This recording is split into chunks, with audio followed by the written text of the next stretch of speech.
해발 80km에서 100km 상공. 우리의 눈으론 볼 수 없지만 저 하늘 끝 그곳에 지구와 우주의 경계가 있습니다. 별똥별이 떨어지기 시작하는 지점이라고도 할 수 있죠. 지구라는 행성에서 태어나 생을 마감하는 인류는 단지 얼마만큼 날아올라야 우주에 도달할지 예측할 뿐. 우주란 어떤 공간인지 상상하기 벅찬 대상이었습니다. 그곳엔 약 1000억 개의 은하가 있고 각각의 은하 속에는 1000억 개 이상의 별이 있으며 그중 하나가 태양이라고 하니 태양계의 작은 행성인 지구가 우주를 논하기 어려운 건 어쩌면 당연한 일인지도 모릅니다.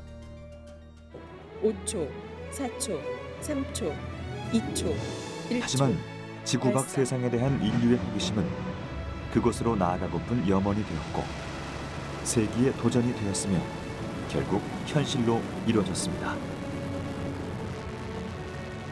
그렇다면 21세기 우주 개발 시대를 사는 우리는 우주에 얼마나 가까이 다가선 걸까요? 그 현 위치를 알아봐야겠습니다.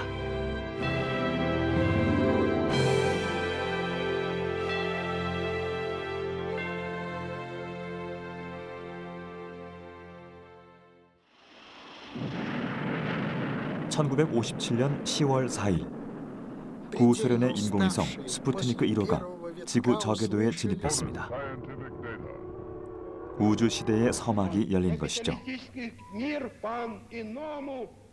하늘을 나는 기계를 본격적으로 개발하고 비행이 이루어진 지 불과 50년 만에 인류가 우주에 발을 내디딘 건 미국과 구소련, 강대국 간의 경쟁이 만들어낸 성과라고 할 수 있습니다.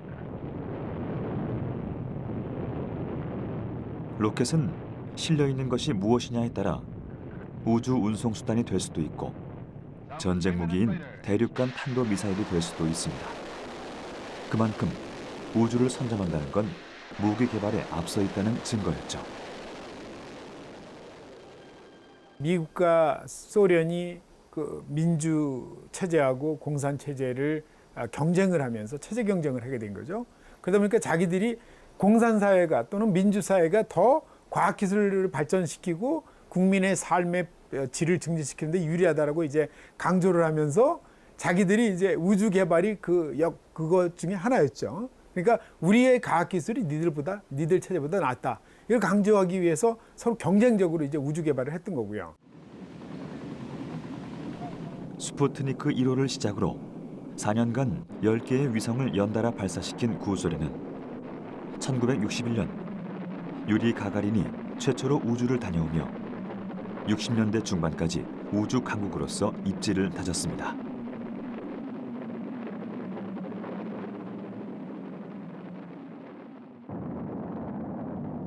하지만 1969년 7월 21일 미국에서 날아오른 아폴로 11호가 달 표면에 착륙했습니다.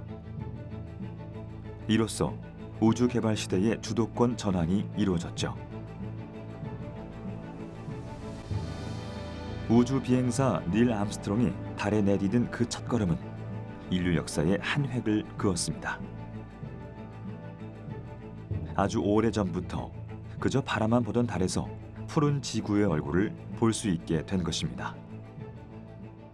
그 양국이 그 당시에 이제 50년대, 60년대, 70년대에 걸쳐서 그런 경쟁을 안 했다면 이렇게 빠른 속도로 기술이 발전하지를 못했죠. 지금 기술은 뭐 그때보다 60년, 뭐 50년 이상 됐으니까 훨씬 발전했지만은 과연 우리가 이런 과학기술 능력 가지고도 그때만큼 할 수 있느냐. 그건 의심스럽다는 거죠. 이후 1976년 미국의 무인 탐사선 바이킹 1호가 화성 착륙에 성공하며 사진을 보내왔는데요. 인류가 처음 본 화성의 풍경은 돌과 바위로 이루어진 들판과 분홍빛으로 물든 하늘이었습니다. 1977년 지구를 떠난 보이저 1호와 2호는 목성과 목성 이후의 행성 정보를 보내왔죠.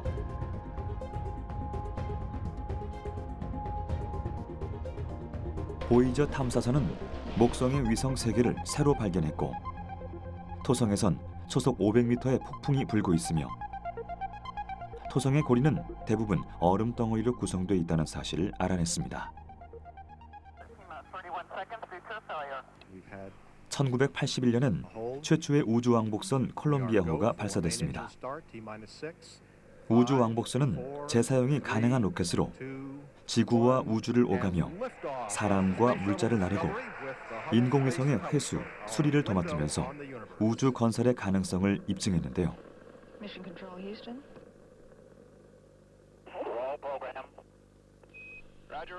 일반 로켓보다 천천히 지구 궤도로 진입하는 우주왕복선은 허블 우주망원경과 같이 크기가 크고 약한 구조물을 지구 궤도에 올려놓는 작업이 가능하며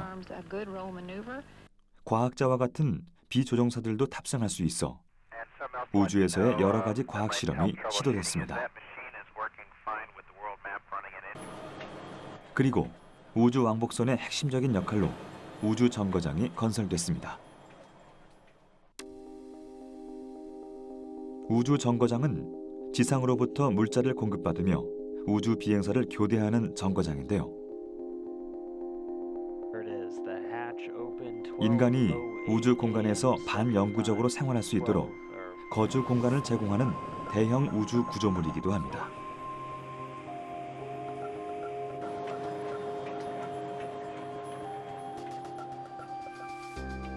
러시아의 발레리 폴리아코프는 1986년 발사된 2세대 우주 정거장 미르에서 무려 438일을 체류했고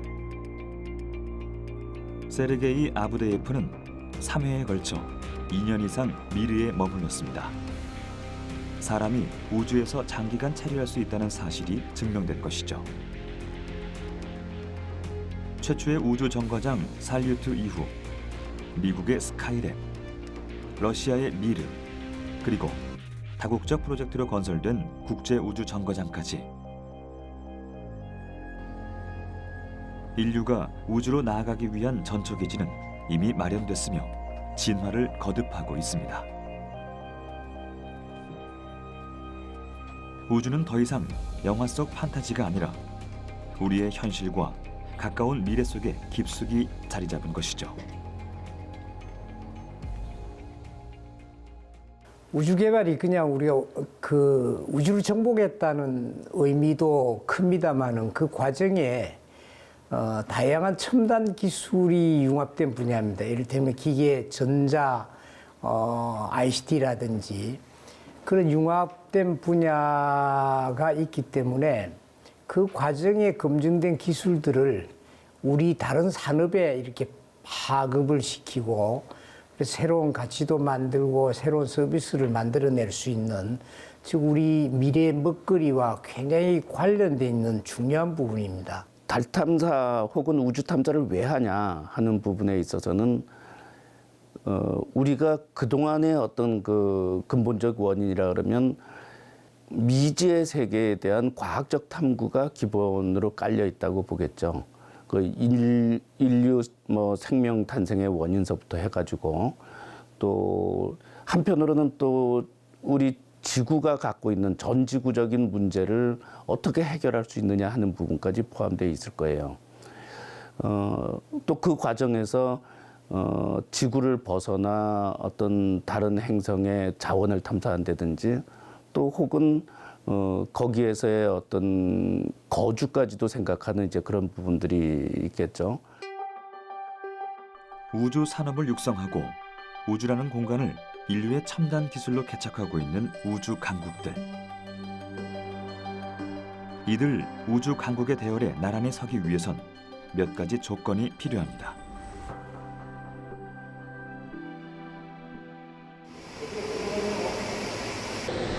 첫째는 우주에서 임무를 수행할 인공위성 개발 기술을 보유하고 있는가.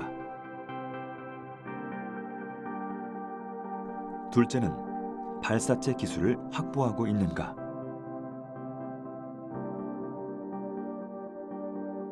마지막은 로켓 발사장이 조성돼 있는가. 이렇게 자국의 우주 기지에서 자체 기술로 개발한 로켓을 발사한 나라들을 일명 스페이스 클럽이라고 합니다. 5초, 4초, 3초, 2초, 1초. 우리나라는 발사. 2013년 1월 30일 나로호의 발사 성공으로 우주 강국의 반열에 합류했죠. KSLV-1 나로호의 성과는 세계에 우리의 우주 기술력을 알리고 우주 개발 선진국을 향해 한 걸음 도약하는 데 결정적인 계기가 됐습니다. 우주 개발 시대 후반 주자로 출발했지만 어떤 나라보다 빠르게 선두그룹과의 간격을 좁히고 있는 한국. 현재 우리나라는 한국형 발사체 KSLV-2의 발사 준비에 박차를 가하고 있는데요. 나로호의 업그레이드 버전인 한국형 발사체의 기술력을 보다 깊이 이해하기 위해선 나로호의 스펙을 다시 한번 확인해 봐야 할 것 같습니다. 나로호는 길이 33.5m, 직경 2.9m, 중량 140톤의 한국 최초 소형 위성 2단형 발사체입니다. 나로호는 한국항공우주연구원이 약 5천억 원을 들여 2002년부터 개발에 착수. 지상에서 164km 상공까지 발사체를 올려보내는 하단부에는 액체 연료가 주입됐으며 1단 엔진과 노즐, 연료 탱크 등의 설계인 러시아의 기술력이 동원됐습니다. 상단부인 2단은 고체 연료, 엔진과 함께 위성 및 탑재체를 보호하는 노즈 페어링으로 구성됐으며 국내 기술로 제작됐죠.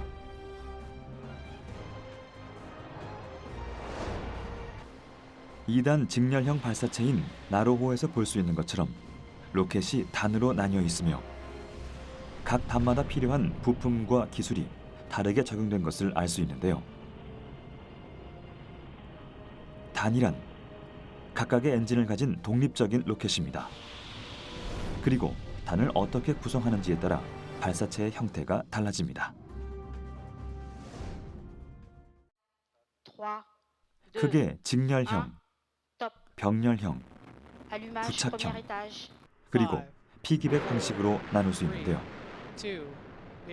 직렬형 구조는 큰 로켓 위에 작은 로켓을 올려놓은 형태로 1단부터 추진제가 점화되며 아랫단에 추진제가 소진되는 동시에 다음 단의 엔진이 순서대로 점화됩니다. 나로호가 바로 이 구조에 해당되죠. 병렬형 방식과 부착형은 옆으로 단을 연결하는 것입니다. 병렬형의 경우 2단 로켓을 중심으로 1단 로켓이 붙어있는 형태인데요. 이와 같은 경우 2단과 1단 엔진이 동시에 점화되며 천천히 속도가 오르다가 분리된 후 최대 속도를 냅니다.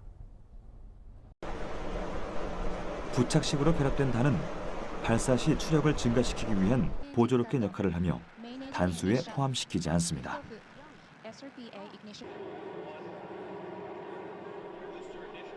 2단 로켓이 1단 로켓에 엎여있는 듯한 피기백 구조는 우주 왕복선이 대표적인 예죠.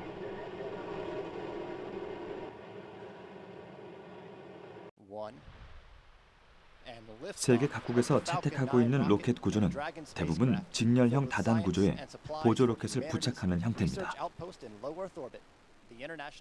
이처럼 우주 발사체를 여러 개의 소형 로켓이 결합된 단 구조로 구성하는 이유는 발사체의 무게를 효율적으로 관리할 수 있고 위성을 목표 궤도에 올려놓기 위해 필요한 속도를 각 단으로 배분할 수 있기 때문입니다. 로켓의 연비를 비추력이라고 하는데 연료를 태워 얻은 추력을 소모된 연료의 중량으로 나눠 계산합니다. 즉, 비추력이 큰 추진제를 사용하면 적은 양의 연료로도 큰 추력을 얻을 수 있죠.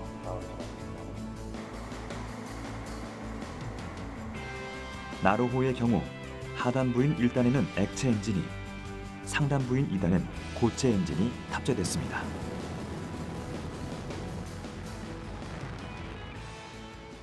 액체 엔진은 고체 엔진에 비해서 자동차로 치면 연비라고 그러는데 비추력이 높습니다. 그래서 비추력이 높다는 것은 작은 연료를 가지고 많은 물건을 실어나를 수 있기 때문에 액체 엔진은 큰 위성을 이제 실어나르기에 용이한 것이고요. 다만 액체 엔진의 안 좋은 점은 굉장히 복잡하다. 구조가 굉장히 복잡하고 그걸 운용하기가 쉽지 않고 그런 점이 있죠. 고체 엔진은 우리가 성냥을 붙이면 그 제어가 안 되고 그냥 다 타버리잖아요. 그렇듯이 고체 엔진은 한번 불을 붙이면 그 추력을 제어하기가 어렵습니다.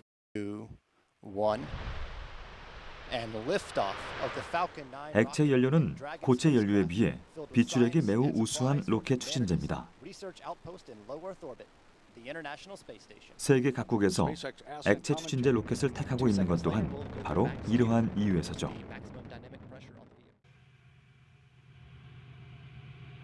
고체 연료는 비추력은 작지만 고체 추진제 로켓의 구조상 대량의 추력을 발생시킬 수 있어 주로 액체 로켓 1단의 보조 로켓으로 사용되고 있습니다.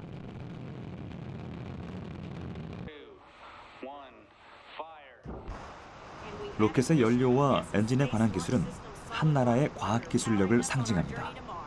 그만큼 지상에 존재하는 어떤 것을 우주 속 목표 지점으로 보내는 일은 결코 쉽지 않다는 걸 의미하죠. 에너지 밀도라는 것은 단위 최적에 얘가 내는 힘이 얼마냐를 이제 비교를 하는 거거든요. 그 가장 높다고 생각하는 그 가스터빈, 항공기 가스터빈에 비해서도 한 10배가 높은 게 로켓 엔진입니다. 그 얘기는 아주 작은 공간에서 엄청난 폭발력을 내야 되는 거죠. 사이즈는 작고 그 안에서 엄청난 폭발력을 내야 되는데 견뎌줘야 되고 날아가야 되니까 가벼워야 되고 그러니까 이게 굉장히 서로 상충되는 설계 조건을 가지고 설계 제작 시험을 해야 되기 때문에 아마 가장 어려운 그 열기관이라고 볼 수 있을 겁니다.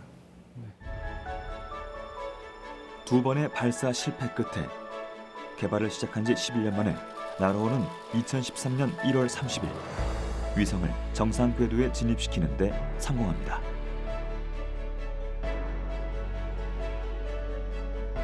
(1월 31일) 한국과학기술원 인공위성센터 지상국과 나로 과학위성이 교신에 성공하며 나로호 발사 성공이 최종 확인됐죠.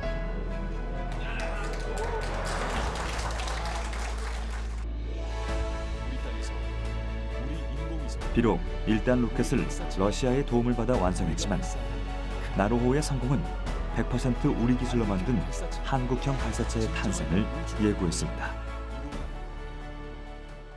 나로는 우리의 독자적인 실력으로 할 수 없으니까 러시아를 이제 협력 파트너로 이제 삼아서 한 거잖아요. 그래서 여기서 우리가 습득한 기술을 가지고 이제 지금 하고 있는 한국형 발사체를 저희들이 이제 하게 됐는데 한국형 발사체의 지금 개발 계획을 제일 먼저 세워야 되는데 그 개발 계획서가 여기도 있습니다만 한 4천여 쪽 정도 됩니다. 그러니까 그거를 우리 스스로 쓸 수 있었어요. 나로를 하면서. 그러니까 그런 것을 썼으니까 우리가 이 지금 하고 있는 한국형 발사체를 할 수 있겠다라고 하는 자신감을 갖게 됐고 나로를 하면서 우리가 작은 규모의 액체 엔진을 저희들이 막 연습을 했어요. 그래서 그것도 성공을 했어요. 그래서 그거를 발판으로 지금 한국형 발사체에서 사용되어지는 75톤 엔진을 저희들이 개발을 했습니다.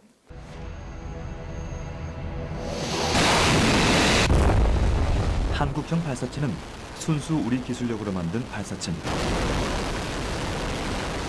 2021년에 발사할 예정인데요. 자력으로 만든 액체 엔진을 사용해 총 3단으로 제작할 계획이며 탑재 위성을 저궤도에 올려놓는 것을 목표로 하고 있습니다.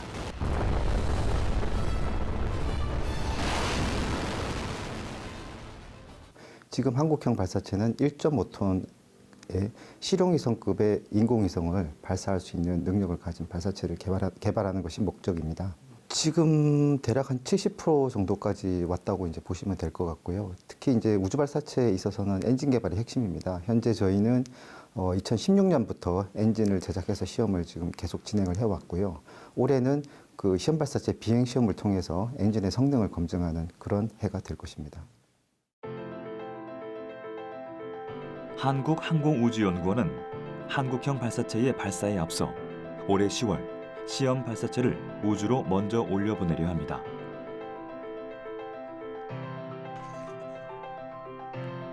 시험 발사체 역시 해외 기술의 도움 없이 자력으로 제작하고 있는데요. 75톤급 액체 엔진 한 기를 장착한 1단형 로켓입니다. 이는 한국형 발사체의 2단에 해당하는데요. 시험 발사체는 75톤급 액체 엔진과 기체를 결합시켜 비행하는데 그 목적이 있습니다. 지상에서 연소 시험하는 것을 벗어나 실제 비행 능력을 갖췄는지 확인해 보는 것이죠.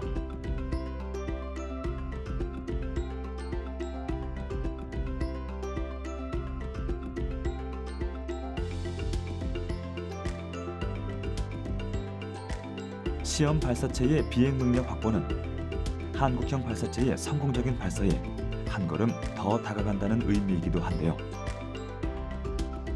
그렇다면 2021년에 발사할 한국형 발사체는 어떤 모습일까요? 한국형 발사체에 대해 좀 더 자세히 살펴보도록 하겠습니다.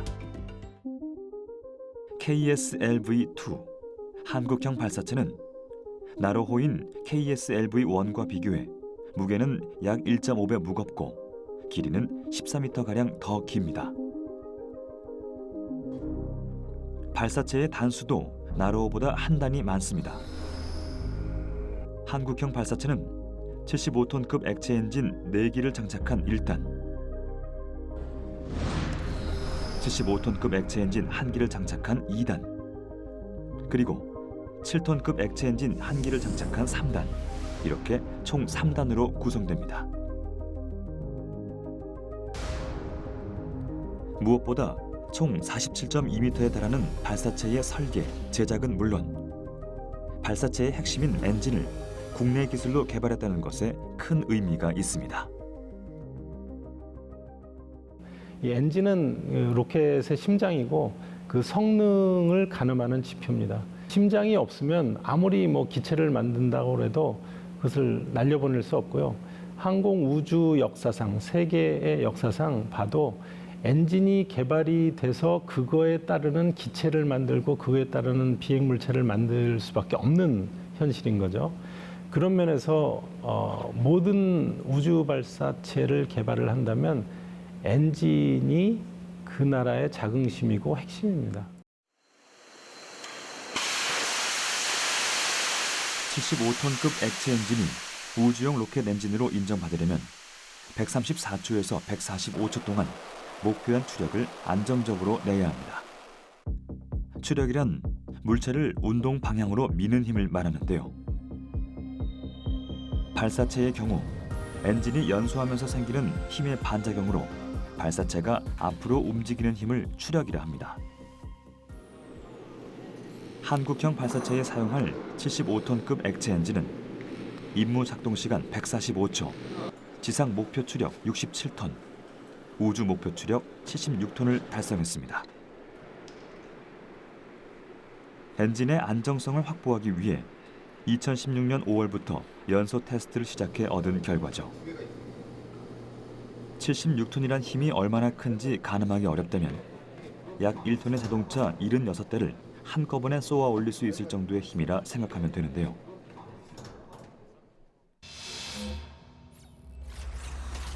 로켓이 이렇게 강력한 힘을 낼 수 있는 비결은 엔진의 설계 구조에 있습니다.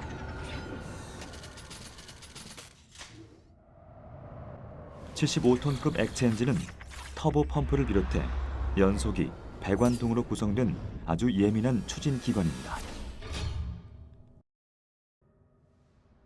연료와 산화제를 연소기에서 연소시킴으로써 발사체가 앞으로 나갈 수 있도록 하는 것인데요. 이때 가장 중요한 역할을 하는 것이 터보 펌프입니다. 터보 펌프는 산화제와 연료의 주입을 조절하는 산화제 펌프, 연료 펌프, 터빈으로 구성된 기관으로 가스 발생기로부터 동력을 얻어 움직입니다. 동력을 얻은 터보 펌프는 발사체의 에너지원인 연료와 산화제를 일정한 압력으로 연소기로 보내 추진력을 발생시키는 역할을 합니다. 심장이 이완, 수축을 반복하며 일정한 압력으로 우리 몸 구석구석으로 혈액을 보내주는 것과 같은 역할을 하는 것이죠.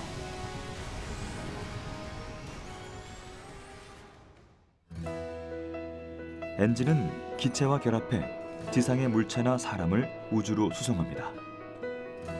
흔히 몸통이라고 하는 기체에는 각종 배관, 통신 제어 시스템과 같은 체계 시스템이 있는데요. 그중 몸체 대부분을 차지하는 것은 산화제와 액체 연료를 담는 추진제 탱크입니다. 한국형 발사체는 액체 산소를 산화제로 사용하는데요. 발사체가 가벼울수록 더 멀리, 더 빨리 나갈 수 있다는 점에서 산화제는 조금 부담스러운 존재입니다. 때문에 추진제의 무게를 뺀 나머지 부분은 다이어트를 해야 할 필요가 있는데요. 연구진은 추진제를 담는 통, 탱크도 더 가볍고 단단한 것으로 개발했습니다.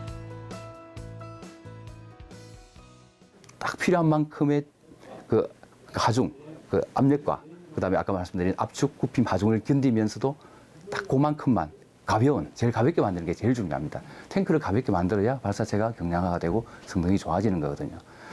그래서 그럼 탱크를 어떻게 가볍게 만들 수 있느냐? 딱 처음에 아무나 생각할 수 있는 게 이게 강도가 좋은 소재를 사용하는 거죠. 그래서 저희 한국형 발사체 같은 경우도 이제 알루미늄의 구리가 알루미늄 구리 합금을 사용을 하고 있습니다. 이것도 상당히 강도가 좋습니다. 한국형 발사체의 맨 꼭대기 3단에는 우리 기술로 만든 인공위성이 탑재됩니다. 우주 발사체의 최종 목표는 인공위성을 궤도에 올리는 것인데요. 이 위성은 저궤도에 투입돼 우주 탐사를 수행하는 데 사용될 예정입니다. 우리는 인공위성을 실질적으로 마주할 수는 없지만 인공위성이 제공해주는 정보로 편리한 생활을 누리고 있습니다.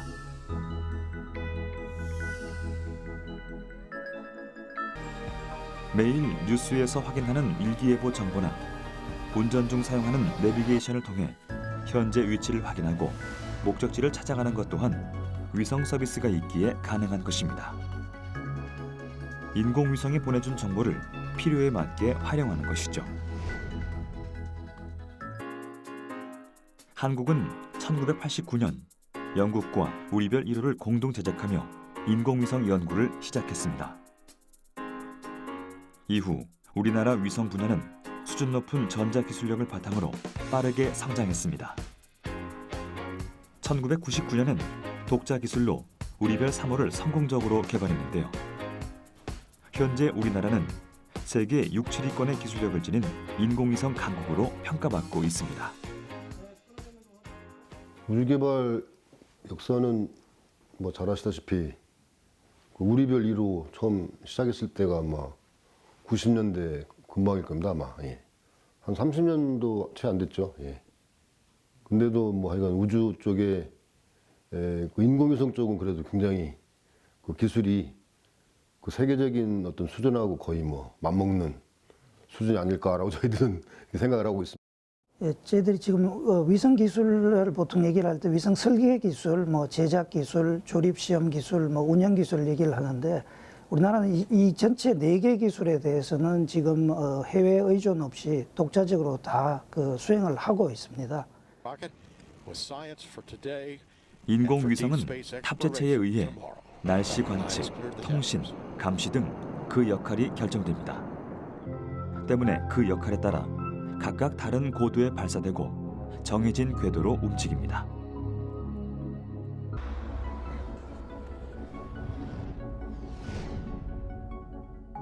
궤도란 인공위성이 움직이는 길을 말하는데요. 지구를 중심으로 고도 1000km를 저궤도, 지구 자전 속도와 동일하게 움직여 멈춰있는 듯 보이는 정지 위성이 위치하는 곳 약 36,000km를 정지 궤도라 합니다.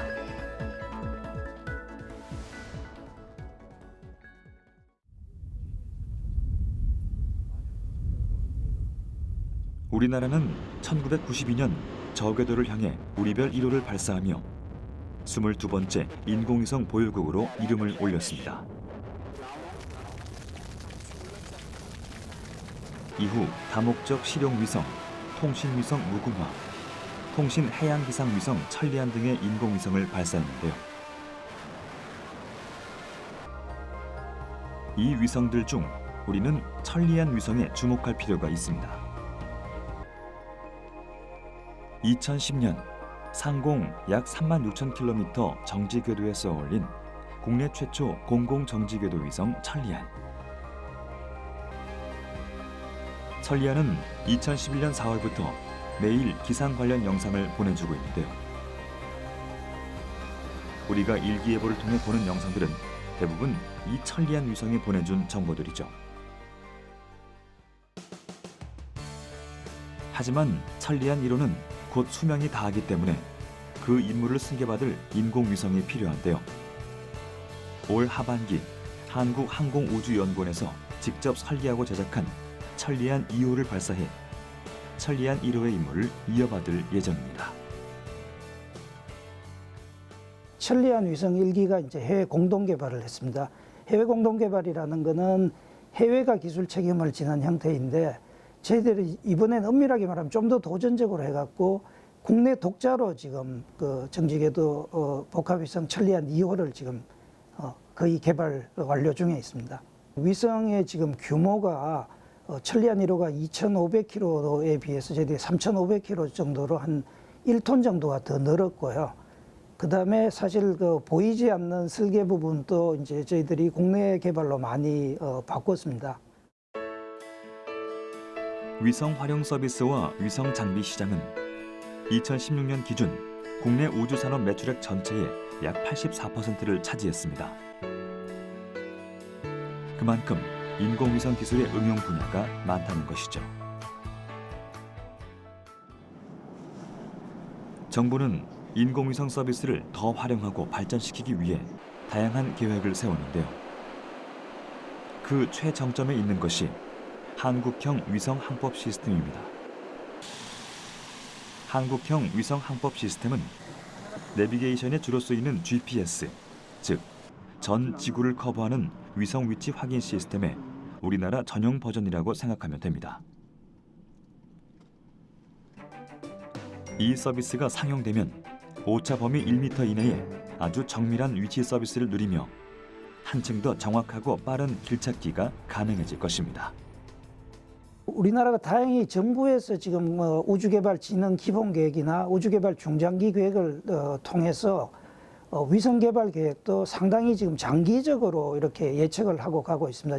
향후 한 15년 이상에 걸쳐서 가장 특징적인 거는 한국형 지역항법 위성 시스템이라고 할 수 있습니다. 그 구성 자체는 경사궤도 위성 4기, 그 다음에 정지궤도 위성 3기, 7개의 위성으로 해서 2035년까지 위치 정밀도 같은 것들을 획기적으로 향상을 한다. 그게 이제 막 다음 예상되는 그 위성 계획 중에 가장 큰 것이 될 것 같습니다.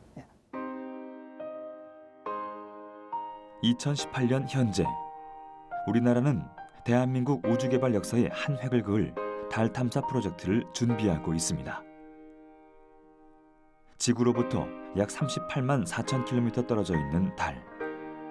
그곳은 빛의 속도로 1.4초면 도달할 수 있지만 우주선으론 4일에서 6일, 시속 100km로 달리는 자동차로는 160일이 걸리는 거리에 존재합니다. 달은 오래전부터 인류에게 있어 동경의 대상이었는데요. 1969년 닐 암스트롱이 달에 발을 내디딘 이후 달은 더 이상 바라보는 곳이 아닌 갈 수 있는 곳이 되었습니다. 그리고 약 50년이란 시간이 흐른 지금 우리도 달의 흔적을 남기려 합니다. 그 꿈을 실현하기 위해 2020년 달 주위를 돌며 관찰하는 달 궤도선을 보내 달을 관찰할 예정입니다. 달 궤도에 진입한 7번째 나라가 되려는 것이죠. 이후 달 표면에 착륙선을 안착시키고 달을 넘어 소행성 교환선을 보내 다시 지구로 돌아오게 할 계획도 세웠습니다. 달보다 더 먼 곳 심우주 개척에 대한민국이 도전장을 내민 것입니다. 네, 달 탐사 궤도선 개발을 시작으로 소행성 탐사를 하게 되는데요. 성공적으로 완료하게 됨으로써 뭔가 국민의 자긍심을 고취한다든지 국가 브랜드 가치를 향상시킨다는 것은 굉장히 중요한 의미 같습니다. 세계 선진국도 이미 심우주 행성 탐사를 더 추구하기 위해서 현재 달 탐사에 또 다시 돌아가고 있거든요. 그러한 점에서 보면은 앞으로도 우리가 그러한 심우주 핵심 기술을 개발함으로 인해서 국가적으로도 국제 협력할 수 있는 능력을 가진다고 볼 수도 있습니다. 달에 간다면 지구에 존재하지 않는 유용한 자원을 찾을 수도 있겠죠. 하지만 이러한 관점은 달 탐사 초기의 화두입니다. 이제 달은 지구로부터 200만 킬로미터 이상 떨어진 심우주로 가기 위한 거점으로 봐야 합니다.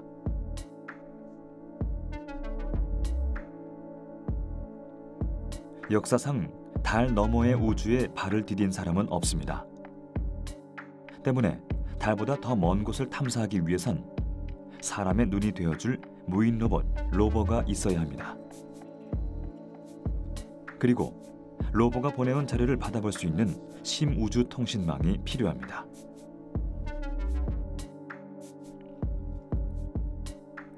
미국 나사 제트 추진 연구소에는 48억 킬로미터 거리에 있는 명왕성의 사진이 전송되는데요.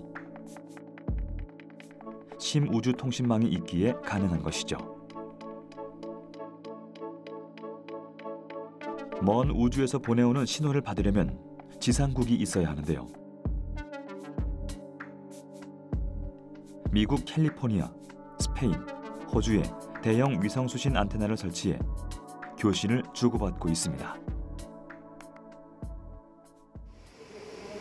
한국은 2020년에 발사하는 달 궤도선과 수신하기 위해 나사와 손을 잡았습니다. 우주 개발에 꼭 필요한 건 통신기술 이외에도 여러 가지가 있지만 우리나라가 우주 산업 인프라를 구축하지 못하는 데는 몇 가지 이유가 있습니다. 그중 하나가 비용의 문제입니다. 우주 산업 자체는 어마어마한 기술력과 자본이 필요하기 때문에 정부 사업이라는 인식이 강합니다. 서로 경쟁할 때 기술력이 발전된다는 시너지 효과를 얻지 못하고 있는 것이죠. 그동안 우주 개발이라고 하면 그 정부 주도의 사업이라고 이제 다들 이제 알려져 있죠.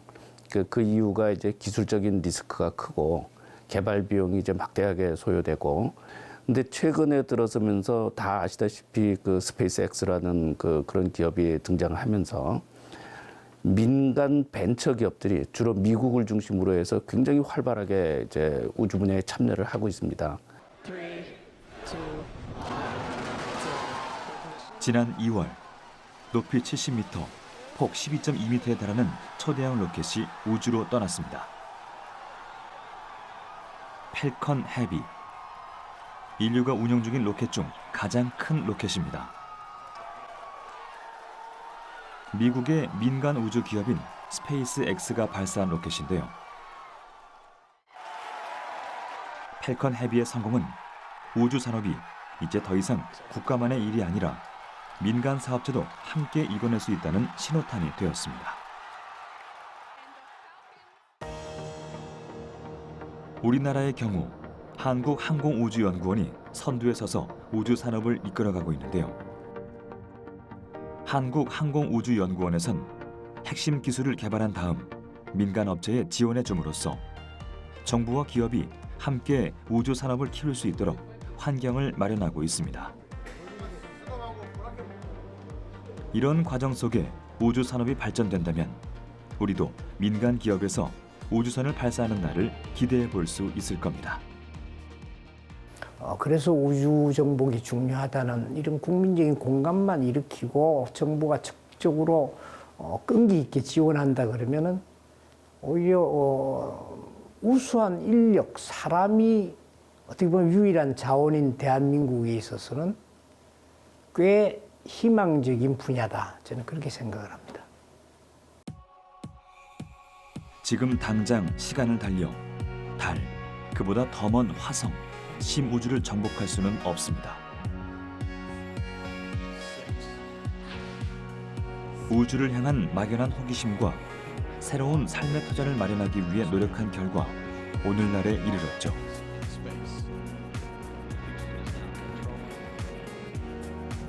우리는 자동차, 기차, 그리고 비행기까지 운송체가 발달함에 따라 인류가 오갈 수 있는 범위가 넓어지고 삶의 질 또한 높아진다는 것을 경험했습니다.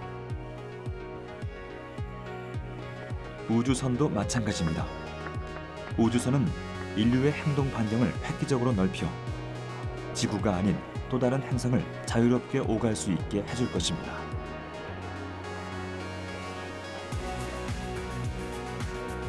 이미 우주 공간엔 우주 왕래의 중간다리, 우주 정거장이 건설되어 있는데요. 세계 각국에서는 이 우주 정거장을 기점으로 우주 여행 상품 개발 의지를 보였습니다. 상상만으로 가능했던 우주 여행이 한 걸음 더 다가온 것입니다. 이 꿈을 이루기 위해서 어쩌면 더 많은 시간이 필요할지 모릅니다.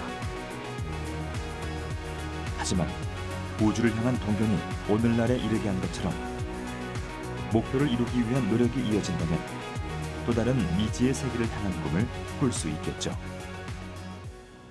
독자적으로 그런 기술 확보하고 사람 육성하는 게 참 중요한데 다행히 우리가 이런 쪽에 우수한 사람이 자원을 가지고 있다는 것이 참 큰 자산이지 않느냐. 그렇다면은 정부가 이런 부분에 과감하게 좀 멀리 보고 투자를 해주고 관심을 가져주고 그렇다면은 빨리 우리도 상당히 가능성을 가지고 갈 수 있는 분야다. 금년에 이제 시험 발사체 발사가 있고 2021년, 22년 되면 자력 발사를 하는 그런 발사체를 이제 갖게 될 거예요. 이제 그리고 나면 아마 그 시절부터는 우리도 상당한 기술력을 보유하게 되기 때문에 아마 조금 늦지만 또 열심히 따라갈 거라고 생각을 합니다. 인류는 우주의 호기심을 가지고 그 속에 담긴 궁금증을 풀기 위해 끊임없이 노력해왔습니다.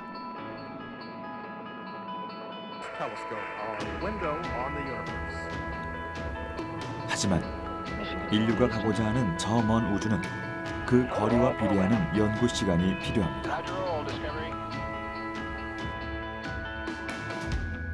우리나라는 늦게 시작했지만 30년이란 시간 동안 우주기술 분야의 눈부신 성장을 이뤄냈습니다. 그리고 이제 곧 한국형 발사체를 우주로 보내 다시 한번 우리의 기술력을 전 세계에 알리려 합니다.